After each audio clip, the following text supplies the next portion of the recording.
Good morning, everybody. Well, markets were up a bit coming in, and we look at charts every day in the morning pre-market to see what has been, what is, and what might be. And since it's so early, we really don't know yet. What we're looking at is what will be come the end of the day. So what's happening right now, which is an assumption that it might look this way, looking at the daily chart of YM here, the Dow futures, is what we would call at the end of the day a 1, 2, 3, 4 continuation pattern. And so there are different variations of all patterns. And so you can have a 1, 2, 3, 4 that occurs on a breakdown or on a breakout. And so we start with, okay, this is the exact picture pattern. And then let's look at how much of a variation could there be, and it still not be far from the textbook variation, which would make it usable. So it always involves a wide range bar. And let's just look at this one here for a moment. It's not a 1, 2, 3, 4 because the number 2 bar requires to be an inside bar. Now, if it tickled a little bit under the low, there's a little bit too much under the low, and the body was on the inside, that's your number 2 bar, and then it trades under that bar and you sell it short. But this is what we call an igniting wide range bar. It's wider than all of these bars that preceded it. And there's some more information here that's, adding to the concept and the validity of the pattern and the probability that it works out. So this one is a move up into an area of resistance. And we spoke yesterday about the depth of this retracement being a bit bullish. This day came down real hard and formed a wide range bar. And then we had the inside day, which we require it to be in the lower half and ideally in the lower third of the wide range bar. And then it trades under the low and it triggers a continuation pattern. Now, this isn't a breakdown. It's just a sell setup, which began with 2 wide range bars, which makes it less than ideal because of the power of those bars. However, seeing that this is now traded above the high of the number 2 bar and is coming back in and forming a topping tail bar, that makes what we call a 1, 2, 3, 4. The day's not done. This could be a green bar at the end of the day, and we're going to see. I'm just pointing out this pattern. It's what we call a continuation pattern. And if it was to look like this at the end of the day, or maybe ideally, really, well, it's becoming a doji with the open and closes are the same, but it was green above the opening price, and now it's moving below the low.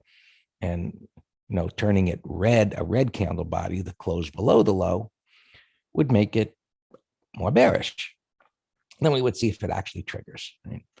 And just continuing what we don't know how it's going to be. Yeah, it could be a green bar, which still wouldn't negate things completely, but it would retrace relatively deep into this red bar.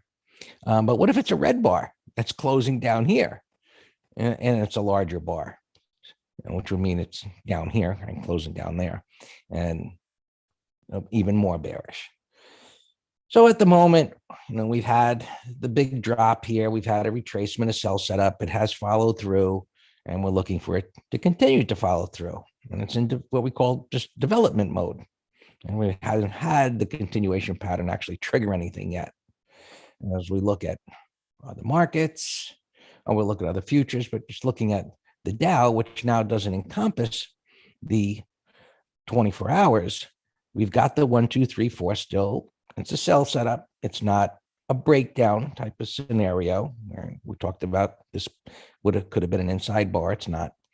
So now we've got the 1, 2, 3, 4. Well, 1, 2, 3, sorry. And if it trades under today's low, yesterday's low, that triggers and it should go down. And it shouldn't go back up above the topping tails high. So looking at the overnight trading, and we don't see that, what's happening here. Right, where it took out the high and came back down again. It's something, we look at, but ultimately, looking at what I call the day chart, 9 o'clock, 9:30 to 4 o'clock, is what the majority of the world trades. And this is the setup. And if it triggers below here, consider it a sell setup, because it is, that it's triggered. Oh, this is the sell setup. Then it's got a trigger. And then we see, does it go down to the low? And because it's in a downtrend, the expectation is it goes below the low. And without getting, well, today's Thursday, I can get a little bit ahead of where we are. We see that this pullback and bottoming tail triggered, and it's trading well below the opening price. And if this does close down here and this red bar gets larger, that's going to set up a different type of continuation pattern, what we call a measured move, which would then suggest prices are going to go lower, just eyeballing it somewhere down here. We'll see how that actually plays out. All right, S&Ps. Kalish in YouTube, we don't do SPX today. Today's Thursday, so that will be tomorrow. Right, we had yesterday, and yesterday's levels worked out perfectly. We got really far away, and the markets didn't do much of anything. So whether you did the put side, which had the more premium, the call side, which I suggested I really wasn't interested in, everything worked out. SPX is today, Jake? Isn't today Thursday? Oh, it's an expiration. Shoot, I didn't even look. I don't have that open, but I can give levels. I can't tell you the premiums. I got a little bit of a late start here today. Anyway, we'll look at SPX, and let's look at the futures here. And so we got that same setup, but this is closer, right? The Dow showed some relative strength. And so looking at the Dow futures here, let's go back to that for a second.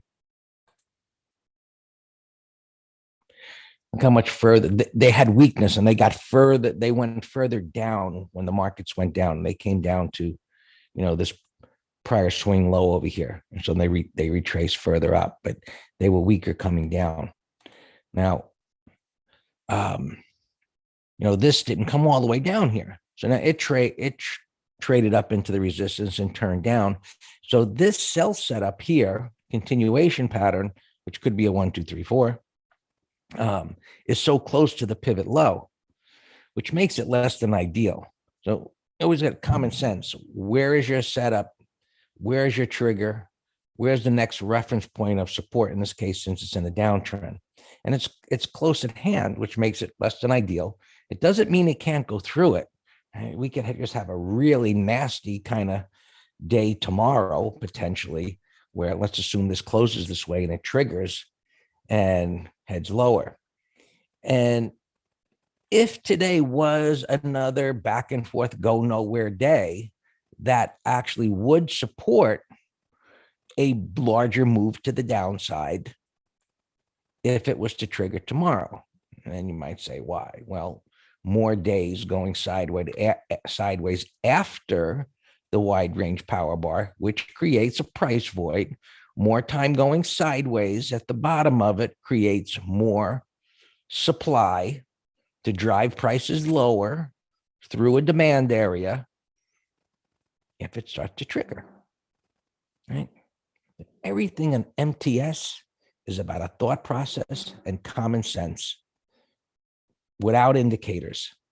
It's a great thing. You get all the garbage off your charts and just look at things as to what does this chart tell me about what people are thinking, right? What's the trend, up, down, or sideways? What did it do at resistance? Where is it in reference to support? Where's the next support area? Is there a void? And what does it do here? Going sideways a few days. I mean, maybe tomorrow is another inside day and we're bored to death the next 2 days. Anyway, which would be just fine for SPX credit spreads. That being said, thank you, Joe. I made you a believer in looking to the left. I tell you, I wish I could make the whole world a believer. But you know what, Joe? And everybody, if I could get the whole world to believe in looking to the left and the simplicity of MTS, do you know what the implications of that would be? No, it wouldn't stop working, Scott. No, it's never going to stop working. All the indicator salesmen and these platforms would be choking because a lot of them would get put out of business. Why would you need a trade station where I use a e-signal? They got lots of indicators on there, or all these platforms that are selling you hundreds of indicators, and these people that are selling you, hey, I'll create the latest, greatest indicator for you. It's not going to go away. It's too ingrained, but you know, the simplicity of, and look, you hear me say it, you've been here and you see it happen and work day after day. You become a believer. As first, you got to be skeptical. That's intelligence. Then you become a believer by seeing it for yourself. Yeah. All right. So we'll see how this develops here. Broad gaming, 45,000 contracts at 44.30. Let's go to SPX. Okay, 44.30.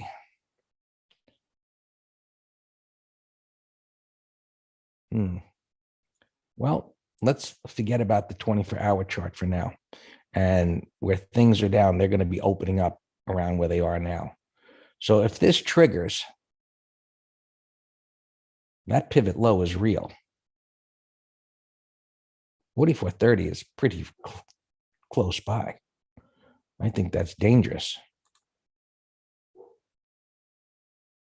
I think it's dangerous to be that close to 44.30. 40, I would say below 4,300 if there's juice there, because it would have to break through here. It's got to violate that. The greater than 100% retracement would bring in buyers at that point, and it could pop up. So even if you were taking some heat, it would pop back up and you could reevaluate. And that's the put hedge on every quarter. Okay. Well, I don't know where the premium is. If it's still high, I didn't open up my IB platform to see, sorry. I would look down here and, somewhere up near the top of this red bar. And so just looking at where prices aren't likely to go, they're not likely to go up here. And if they do go down here, they're likely to bounce. Right, 4,300 is a big number, whole number there. It's got greater than 100% retracement. There's another pivot over here. So you got a lot of defense areas, so to speak, to protect you. And even if it goes against you, odds are it's going to bounce up from that area. All right. All right. Qs. Inside day so far. And it didn't pop up above the high. It continues to show relative weakness. I mean, as long as it doesn't rally back up into here, and again, it's a void. Last night, we talked about, could the market show some strength today? And it would have, we said it would have to get above this area, which it hasn't been able to do. But should this jiggle around, right? We have two scenarios. We got a bearish setup here. But if this was to jiggle around into, the afternoon and come up here, I know I'm going to start thinking, hey, there's a void up here. This thing could retrace back up. And even if it's a green bar that was to rally back up here toward, let's say this 15,000 area, that still doesn't completely negate the possibility of this going down. It puts it in question. So, it's in a trading range right now. We got to see what develops. It's going to take a little while. It just might be a go nowhere day where this trades here. And we'll see. Right now, we'd have no information other than this bigger picture to say this should go down. And the weekly, last week's bottoming tail bar is being negated everywhere. So bearish confirmation or the bullish, what was bullish is falling apart. Right? The buyer showed up here and they couldn't take it any higher. That's bearish, common sense. The Russell just continues to be a flip-flopping mess, but you see a similar pattern developing here. Sideways, but came up to resistance. Look at the failure here. Look at the failure here. A wide range bar. It attempted to go up. Sellers took control again. Now it's going to open, where it closed yesterday. Looking at this here. It's got room to drop. Look. So the downside still looks pretty good. The odds are there. Room to drop. It's got the 200 in its way, but it sliced through it once and popped back up. Sliced through it here, popped back up. I mean, does this thing have 9 lives? We'll see. But it's just a line. There's nothing to the left. I mean, just look at where this is. Look at where my cursor is. And it should reinforce for you how subjective moving averages are, but they become a self-fulfilling prophecy.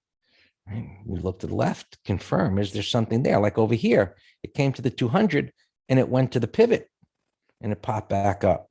Over here, it's like, oh, a miracle happened. It cut through it and it came back up. So there's really nothing there at the 200. We looked at all the futures. Bitcoin's up a bit here today. Pretty nice, retest. Look to the left, my friends. Buyers are down there, a little breakdown failure, pop back up again. I certainly wasn't looking at it, at that time, but there's the pattern. It applies to anything you can trade. And retest. And I got a mess up above. Everything has to be in the TPM classes. I'll tell you, what Dan and I talk about in these TPM lives, I mean, there's people charging $500 or more for stupidity with a spaghetti screen. Anyway, I get a little worked up. Yeah, I went through what everybody goes through. I was probably worse than what you guys went through, with all this fib stuff and time projections and more crazy stuff. Anyway, when I realized it was all bullshit, I was like, why is everybody talking about this stuff? Anyway, we got kind of a measured move here to the upside. Still in an uptrend, minor support. Buyers should show up again. On the daily, you see the hourly is trending down. So, the 5 is trending down. So as it gets to maybe down here, and where's that line up? You can see where the crosshair is at minor support on the daily and where the hourly is. So this is your subjective reference point. Minor support. There's nothing directly to the left. But if we line this up here, right, what's really there is this hourly pivot. And so for those that look at the daily chart, they go, oh, look how what was resistance became support. We look at this and say, okay, I got it. But what's directly to the left is that pivot right there. Gold, trying to make a little turn here. Looks, the best place would be for it to go down here. Silver broke down yesterday. Looks kind of nasty. That's a 1, 2, 3 breakdown, consolidation. Right, the bar is not done yet, but an inside day at the bottom of the bar. And lastly, we have transports, which rolled back over with everything else. We've got a broken down weekly chart. That looks like a continuation pattern. So depending how things end up today and tomorrow, looks like there could be some ugliness next week, based on the assumption that these weekly charts close with bearish bars that negated a bullish bar and the overall move lower that preceded them. All yours, Dan.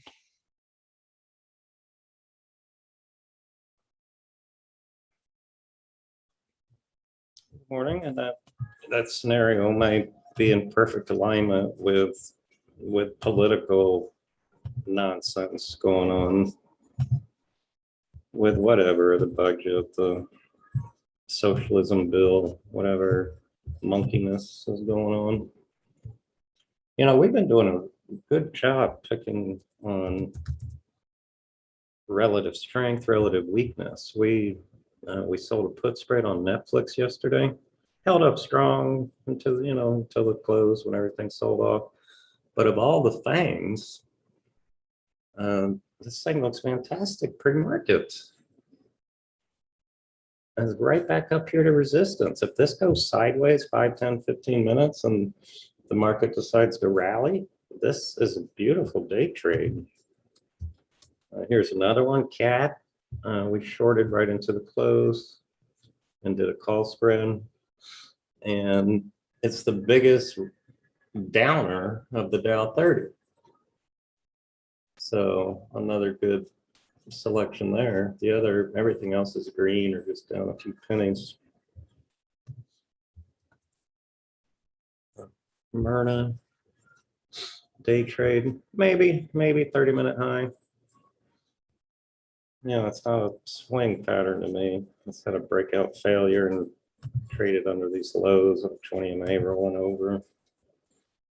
Goldman, we still have a call spread, a Disney call spread, but you know, we nailed those. They were beautiful sell setups.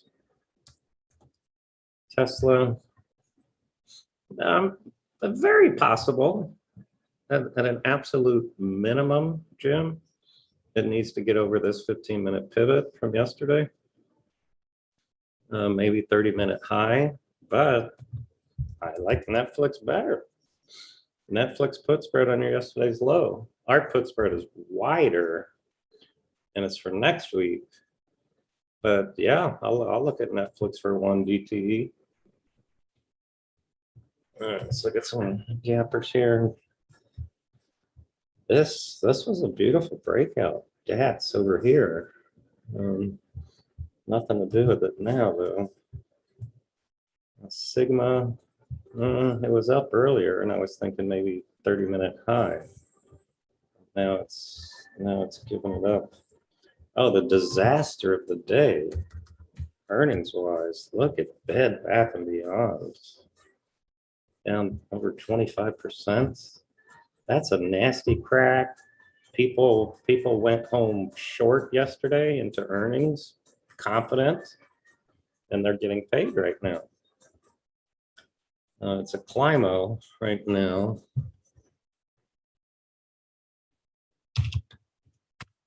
I'll watch it here on the other computer. Coles, yeah, they lowered forecasts. You know, I've been warning that, you know, we typed it in the last weekend's letter. You know, we said FedEx came out and talked about supply chain problems and lowering forecasts and inflation hurting. Remember, Nike did it.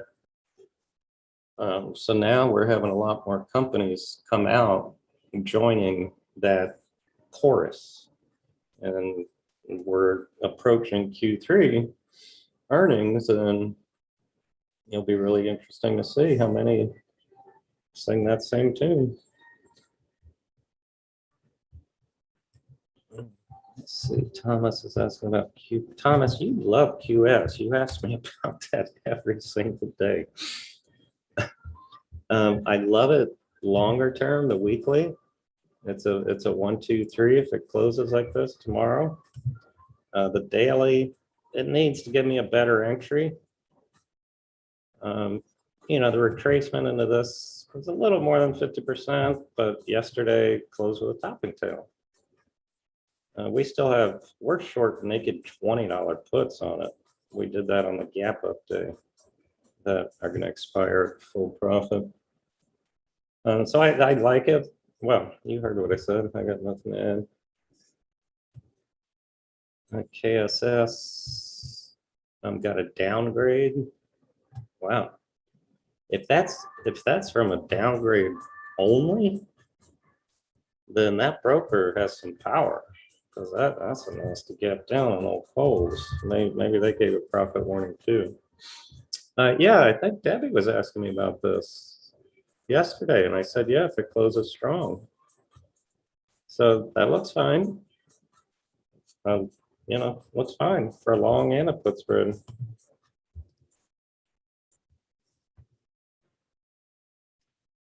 This Berlin looked like, death trend. But if it can close with a big wide range bar, then it possibly is a breakdown failure.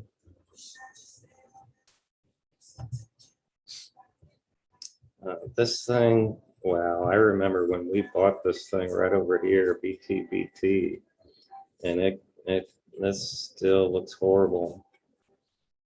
It looks like it's going to that prior low. CEI has been on a tear. Kind of looks like a Reddit boy toy.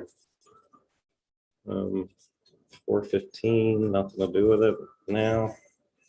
Yeah, that totally looks like a Reddit toy. LSPD, it's getting extended here. Let's watch that day by day and just wait for a reversal. Starbucks got a downgrade, gapping down. Michael MKC, it's gapping to 80 bucks. I have no idea what to do with that, Michael. It's a breakdown on the monthly. Monthly looks like it could go to 75, but there's no way to get on board. I don't know how to get on board. It fell out of bed pre-market, so you got a big price void. Snow got an upgrade. This is a sloppy buy setup. Wow, tick 1100. Tick is soaring. Sloppy buy setup because it traded under 2 pivot lows, but it's a buy setup on the weekly. That's worth watching. Snow.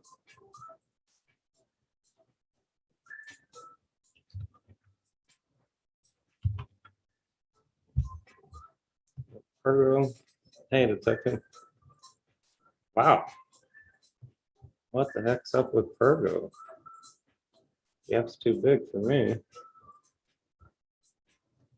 LNDC, it's a nasty gap down. Oh, space, I read that they got, the FAA gave them approval to fly one of their vessels.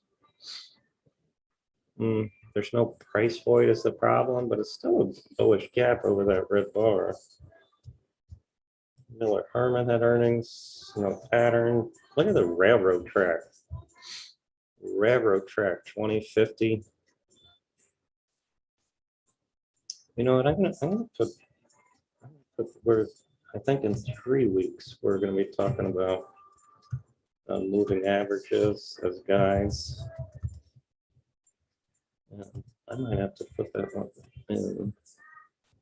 Because what I want to do is to say, hey, when you get chaotic price action, the trend of the MAs are, a really good guide. JR asking about Mara. It's a bullish gap. Pre-market. I remember I said an MT live. I look at my pre-market data. And when I trade gaps, as long as they're liquid, and you got a little breakout failure here, but maybe 30-minute high, just put it in a window and watch it. Q's deeper retracement now.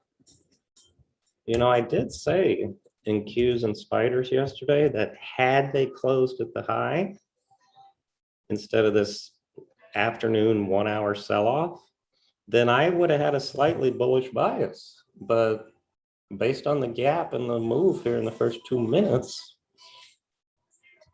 and if we hold here, then 30-minute high, I think we have a day trade bullish bias. I told you Netflix was one of my best longs this morning based on pre-market. That was beautiful pre-market. Nice. If somebody wants to see if there's any juice for tomorrow, I said that was a beautiful candidate for 1 DTE.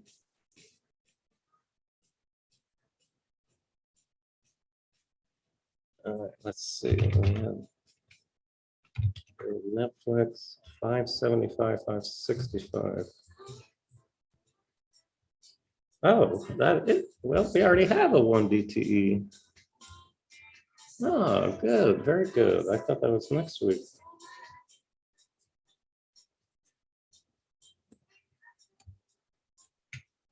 All right, midpoint's 9 cents.